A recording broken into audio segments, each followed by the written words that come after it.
नमस्कार. आज आपण 10-15 दिवस टिकणाऱ्या क्रिस्पी मेथीच्या मुठिया कशा करायच्या ते पाहतोय. त्यासाठी 4 वाटी मेथी साफ धुवून चाळणीवर निथळत ठेवायची. थोडी कोथिंबीर पाण्यात ठेवलीये. निथळलेली मेथी बारीक चिरून घेतली, ती बाजूला ठेवायची. आता मिक्सरच्या भांड्यामध्ये 4 हिरवी मिरची, 1 इंच आलं, 8-10 लसूण, लहान चमचा जिरं हे सर्व दरदरीत वाटून घेतलं. नंतर परातीत 3 चमचे दही घेतलं, लहान चमचा मीठ, अर्धा चमचा हळद, 1 चमचा लाल तिखट, 1 चमचा धना जिरा पावडर, पाव चमचा हिंग, अर्धा चमचा ओवा, 1 चमचा गरम मसाला, 2 चमचा सफेद तीळ, 1 चमचा बडीशेप पावडर, 2 चमचा साखर, 1 चमचा लिंबाचा रस हे सर्व मिक्स करून त्यात 2 चमचे तेलाचं मोहन घाला आणि सर्व छान मिक्स करून घ्या.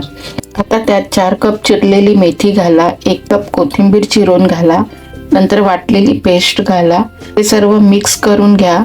नंतर त्यात 1 कप बेसन घाला, अर्धा कप गव्हाचं पीठ, अर्धा कप बारीक रवा घालून सर्व मिक्स करून घ्या आणि छान पीठ मळून घ्या.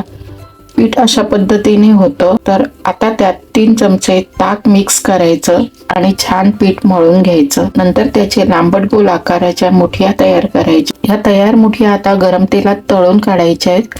तळता मुठिया वर आल्यावर चमच्याने सतत फिरवायच्या आणि मगच पलटी करायच्या.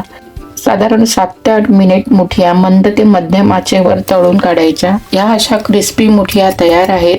या तुम्ही उंदिओ सारख्या भाजीमध्ये घालून खा किंवा चहा सोबत, चटणी सोबत स्नॅक्स म्हणून खा. खूप छान चवीच्या या क्रिस्पी मुठिया तयार होतात. ह्या मुठिया तुम्ही 10 ते 15 दिवस हवाबंद डब्यात भरून ठेवू शकता.